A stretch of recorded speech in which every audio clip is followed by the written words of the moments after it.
उत्तर प्रदेश के अलीगढ़ से महज 10,000 रुपए लेकर साल 2010 में पेटीएम की नींव रखने वाले विजय शेखर शर्मा के लिए आज का लम्हा बेहद खास रहा।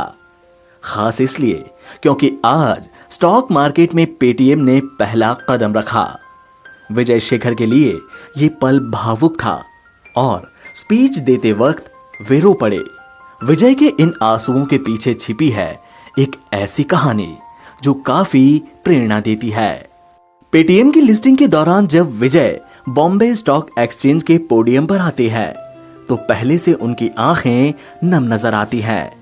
वे अपनी बात राष्ट्रगान से शुरू करते हैं और कहते हैं, जब भी कभी राष्ट्रगान आता है और एक लाइन आती है, भारत भाग्य विधाता, और मेरी आंखों में से आंसू आ जाते हैं। अभी मेरे साथ वो हो गया क्योंकि आपने राष्ट्रगान गा दिया।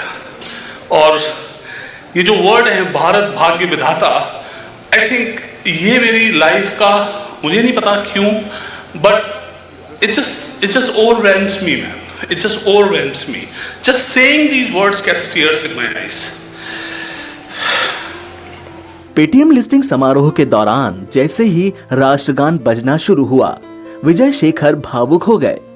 हिंदी में अपना संबोधन शुरू करते हुए शेखर ने कहा कि जैसे ही उनके कानों में राष्ट्रगान की धुन सुनी, उनकी आंखों में आंसू आ गए।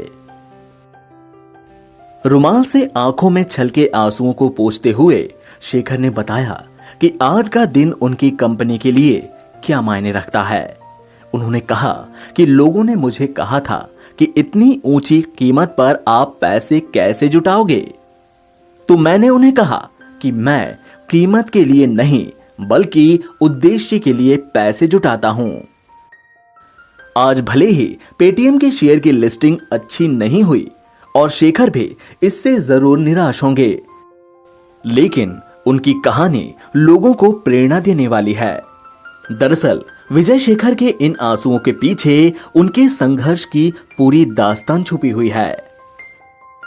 महज 10,000 रुपए हाथ में लेकर उन्होंने बिजनेस शुरू किया था। यहां तक कि उन्हें इंग्लिश तक नहीं आती थी। रॉयटर्स से बात करते हुए विजय शेखर शर्मा ने कहा कि मैं जब 27 साल का था तब मैं 10,000 रुपए की नौकरी करता था। साल 2004 से 2005 की बात है जब मेरे पिता ने कहा कि तुम अपनी कंपनी बंद करो और एक नौकरी कर लो, अगर तुम्हें 30,000 रुपए भी मिल जाए तो बहुत है। लेकिन साल 2010 ये वो साल था जब विजय शेखर ने पेटीएम की स्थापना की।